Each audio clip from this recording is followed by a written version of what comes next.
નમસ્કાર દર્શક મિત્રો, આપ જોઈ રહ્યા છો આજકા ભારત ન્યૂઝ। હિંમતનગરના વર્ક વિઝા કૌભાંડના આરોપી સિકંદર લોઢાની ધરપકડ।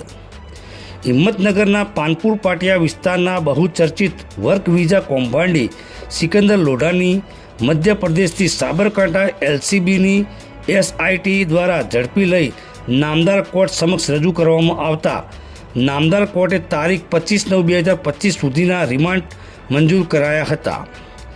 એસઆઈટીની તપાસ દરમિયાન આશરે 90 લાખની કિંમતની લક્ઝરીઝ કારો, એક્ટિવા, લેપટોપ અને અંદાજિત 9 લાખ રૂપિયા રોકડા અને મોબાઈલ નંગ 6 રિકવર કરવામાં આવ્યા હતા।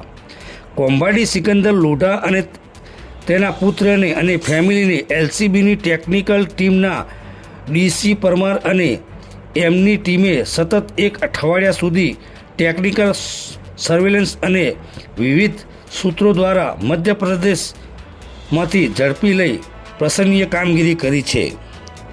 Reporter Rajab Fakir, Aaj Ka Bharat news, Himmatnagar.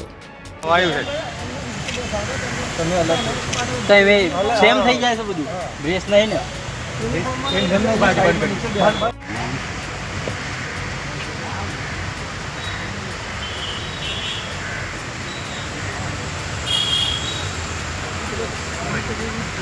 જિલ્લાના હિંમતનગર ગ્રામ્ય પોલીસ સ્ટેશનમાં 9 તારીખના રોજ વિદેશ મોકલવા બાબતના છેતરપિંડી અંગેનો બે ગુના દાખલ થયેલા છે। એ બંને ગુનામાં હાલ સુધીમાં કુલ 4 આરોપી અટક કરવામાં આવેલ છે અને કુલ 80,50,000 રૂપિયા જેટલો મુદ્દામાલ રિકવર કરવામાં આવેલ છે, જેમાં થાર ગાડી છે, ફોર્ચ્યુનર કાર છે, રોકડા રૂપિયા છે, પાસપોર્ટ ઘણા બધા રિકવર કરવામાં આવેલા છે, કબજે લેવામાં આવેલ છે। આ ગુનામાં મુખ્ય 2 આરોપી છે સિકંદર લોઢા તથા તેમનો દીકરો। એ બંનેને પ્રયાગરાજથી મળી આવતા ધરપકડ કરવામાં આવેલ છે અને 25 તારીખ સુધીના એ બંનેના રિમાન્ડ નામદાર કોર્ટમાંથી મેળવવામાં આવેલ છે।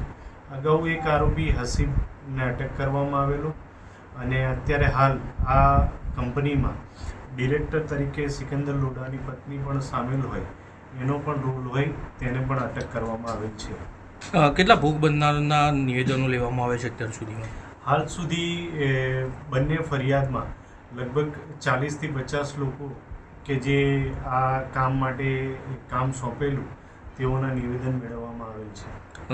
40 કરતાં કે 50 કરતાં વધુ લોકો આમાં ભોગ બન્યા હોય તેવું અત્યારે પ્રાથમિક દ્રષ્ટિએ અન્ય કોઈ પણ વ્યક્તિઓ સાથે આવું કંઈ બનાવ બન્યો હશે એવું જણાશે અને એ રજૂઆત માટે આવશે તો તેના માટે કાયદાકીય કાર્યવાહી કરવામાં આવશે। કયા રાજ્યના લોકો હતા જે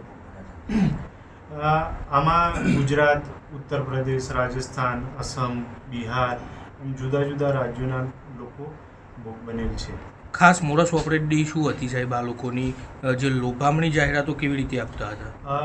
અત્યાર સુધી જેટલા પણ ફરિયાદી અને સાક્ષી આવેલા છે એમની પૂછપરછ કરતાં એટલું જાણવા મળેલ છે કે તે લોકો સાથે એક કોન્ટેક્ટ કરવામાં આવતો હતો અને એમને કહેવામાં આવતું હતું કે તમને બિઝનેસ વિઝા આધાર માટે મેળવી આપી લક્ઝમબર્ગ, રશિયા વગેરે દેશોમાં મોકલવામાં આવશે।